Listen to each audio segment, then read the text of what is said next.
लायक बन पाता है। भगवान कहाँ है और किसे नजर आते हैं? कहते हैं कि सृष्टि में भगवान हम में है, आप में है, आसपास है, लेकिन किसे दिखाई देते हैं? भगवान देखने वाले को दिखते हैं, जैसे अनेक शास्त्रों में प्रमाण है।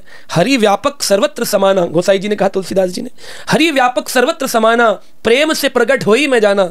जो प्रेम करेंगे ना भगवान से, उनके लिए प्रकट होंगे। एक बार ऐसा ही प्रश्न एक राजा ने अपने मंत्री से किया कि कहाँ है तुम्हारा भगवान, दिखता क्यों नहीं है, कहाँ है, अगर है तो तकलीफों में आता क्यों नहीं है। तो मंत्री बड़े दुखी थे कि मैं कैसे इस प्रश्न का उत्तर दूं। राजा ने ऐसा प्रश्न किया, मैं भगवान कैसे दिखाऊं, उनको दिखाने के लिए प्रेम होना चाहिए प्रभु के प्रति। तो वो बड़े परेशान थे, अपने पुत्र से बोले, बेटा मैं क्या करूं। उनका पुत्र बोला, पिताजी आप टेंशन मत लो, मैं जाऊंगा, इस प्रश्न का उत्तर दे दूंगा। तो अगले दिन वो गया, उसने बोला, राजा जी मैं आपको भगवान दिखा सकता हूँ। बोला सच में? बोले हाँ दिखाओ। बोले उसके लिए मुझे एक दूध का भगोना, मथने वाला जो भगोना होता है जिसमें दूध होता है, वो मंगवाना होगा। राजा ने कहा ठीक है लाओ। लेकर आ गया एक दूध का बड़ा सा बर्तन जिसमें दूध भरा हुआ था। बोले महाराज आपसे प्रश्न है, इसमें घी दिखता है? तो उन्होंने कहा कि नहीं। अच्छा होता है कि नहीं होता है? बोले हाँ। तो बोले वो कैसे दिखेगा?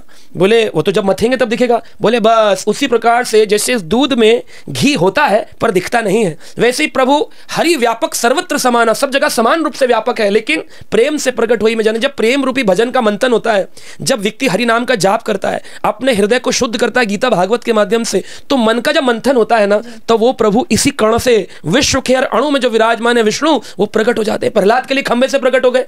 कैसे आ गए? खंबे में थोड़ी थे भगवान, कैसे आए? कहते हैं निज भक्त, जो उनका निज भक्त थे, भाषितम, अपने भक्त की भाषा पे निकल गया कि हाँ मेरे पिताजी इस खंबे में भगवान है। भगवान खंबे से प्रकट हो गए। आपका विश्वास क्या है भगवान पे? तो राजा को कहा मंथन करिए।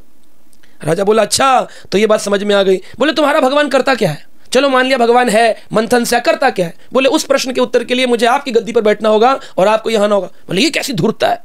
बोले प्रश्न का उत्तर चाहिए। बोले हाँ चाहिए चाहिए। तो बोले फिर आइए।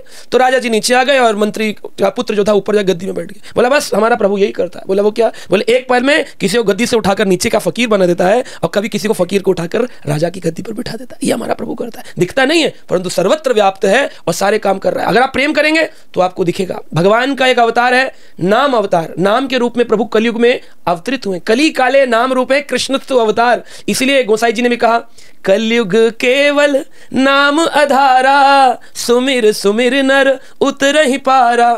भगवान का नाम स्मरण करने से भव सागर पार हो जाता है। भगवान का एक अवतार है आर्चा विग्रह अवतार। अब लोग मंदिर जाते हैं तो क्या पत्थर देखने जाते हैं? वहां बोलते भगवान के मंदिर में हूं, फिर कहते भगवान नहीं है। अरे कैसी मूर्खता चल रही है, या तो भगवान है या तो नहीं है। एक परिपाटी पर आ जाओ, भगवान है तो ये जो विग्रह बनाया है भगवान है, ये विश्वास है, क्योंकि वो तो कण कण में है। तो क्या मूर्ति में नहीं है? क्या मूर्ति कण से नहीं बनी हुई है? क्या इस कण में नहीं है? हाँ है तो फिर भगवान पर विश्वास करो। फिर कहते हैं मूर्ति के सामने आंख बंद कर लेते हैं। अरे भाई कौन से भगवान का ध्यान कर रहे हो? ये मूर्ति ही तो भगवान बनकर आई है। अगर जब तक मूर्ति में भगवान नहीं होते, प्राण प्रतिष्ठित नहीं होते, उसको मूर्ति कहते हैं। जब मूर्ति में भगवान का अवतरण होता है उसे आर्चा विग्रह कहते हैं। आर्चा वंदित, अर्चन करते हैं, पूजन करते हैं, उपासना करते हैं, भोग लगाते हैं, आरती करते हैं। बड़े बड़े मंदिर विशाल भारत में, जगन्नाथपुरी धाम है ना, श्रीरंगम क्षेत्र, द्वारिकाधीश, वृंदावन, अनेक राधा कृष्ण, रुक्मणी द्वारका, जगन्नाथ बलदेव सुभद्रा, अनेक मंदिर है। यहाँ क्या हो रहा है? पत्थर की पूजा हो रही है। अगर भगवान नहीं है तो कैसे इच्छाएं पूरी हो रही हैं लोगों की? अगर भगवान नहीं है तो क्यों लोग जाते हैं अपनी शांति प्राप्त करने के लिए? अरे भगवान है, लेकिन जिसकी आंखों में मोतियाबिंद हो, कैटरैक्ट हो, तो उसको दिखता नहीं है। और जब जिस नास्तिक की आंखों में कैटरैक्ट है उसको पहले अपनी आंखों को ऑपरेशन कराना चाहिए, उसके बाद उसको साफ साफ दिखाई देगा कि भगवान कौन है ना। तो इस तरह से हम समझते हैं।